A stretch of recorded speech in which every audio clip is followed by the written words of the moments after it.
sedang menurun, maka konsumen produsen akan berbondong-bondong untuk menjual barang tersebut lebih banyak. Nah, kemudian untuk kita akan bahas mengenai hukum dari permintaan sendiri. Nah, selaras ya sama yang dibilang sama Dwi tadi, bahwa ketika harga naik permintaan akan turun, dan sebaliknya ketika harga turun maka permintaan akan naik. Ya, betul. Nah, udah paham ya sampai sini mengenai materi dari permintaan? Paham? Ada yang ditanyakan sampai sini? Nggak ada. Oke, kalau nggak ada kita lanjut ke materi mengenai penawaran.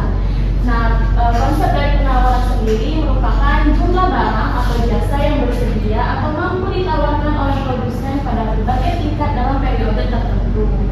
Nah, penawaran sendiri dipengaruhi oleh harga, biaya produksi, teknologi, dan jumlah produsen. Untuk contohnya sendiri, itu ketika harga cabai naik, maka banyak petani tertarik untuk menanam lebih banyak cabai, sehingga pasokan atau penawaran cabai di pasar dapat meningkat. Nah, coba Ibu mau tanya dulu, ketika kita kalau bahas mengenai penawaran, kita bayangkan sebagai penjual, kita pandangannya sebagai penjual. Nah, kalau misalkan kalian sebagai penjual, ketika harga itu naik, kalian akan lebih banyak atau lebih sedikit untuk menawarkan barangnya? Boleh siapa yang mau memberikan pendapat kenapa lebih banyak? Saya Bu. Ya, silakan Ines. Supaya keuntungannya itu juga lebih banyak. Ya, betul ya yang bilang sama Ines. Boleh dihapus dulu untuk pendapat. Nah, jadi ketika harga naik, maka penjual itu akan berbondong-bondong untuk menjual barang lebih banyak dengan tujuan untuk mendapatkan keuntungan yang lebih banyak. Dan faktor lain juga, karena harga naik biasanya kan permintaan dari konsumen itu akan menurun. Jadi produsen itu harus lebih effort lagi untuk menjualkan barangnya supaya konsumen akan tetap membeli barang tersebut walaupun sedang naik. Nah, untuk hukum dari penawaran sendiri itu berkaitan sama penawaran tadi. Jadi mereka itu saling berkebalikan. Jika harga suatu barang naik, maka jumlah yang ditawarkan akan meningkat. Dan juga sebaliknya, ketika harga turun, maka jumlah yang ditawarkan akan menurun. Nah, oke, sudah paham ya sampai di sini? Terkait materi dari penawaran, ada yang masih bingung? Nggak ada ya? Oke, kalau udah paham semua, Ibu mau tes ini. Ibu ada game singkat untuk kalian. Jadi kalau Ibu bilang harga naik, kalian jawabnya permintaan menurun dan penawaran naik. Dan ketika harga turun, maka permintaan naik dan penawaran akan turun. Oke, kita coba ya. Nanti kalau Ibu bilang harga naik, tadi apa jawabnya? Permintaan turun, penawaran naik. Dan ketika harga turun, Permintaan naik, penawaran turun. Oke, kita mulai ya.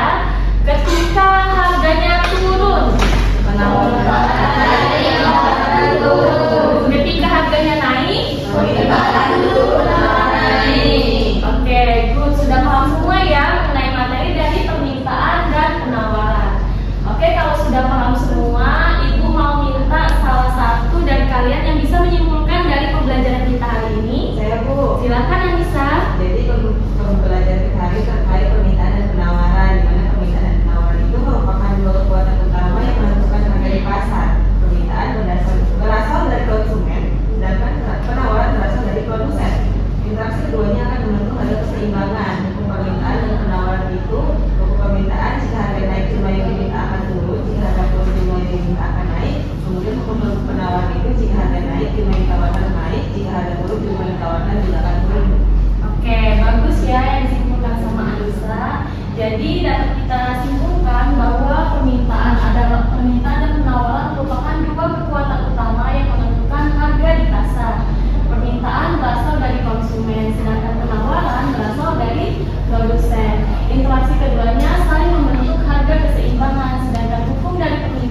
tugasnya itu kalian akan mencari saat masing-masing contoh dari kegiatan permintaan dan penawaran dalam kehidupan sehari-hari.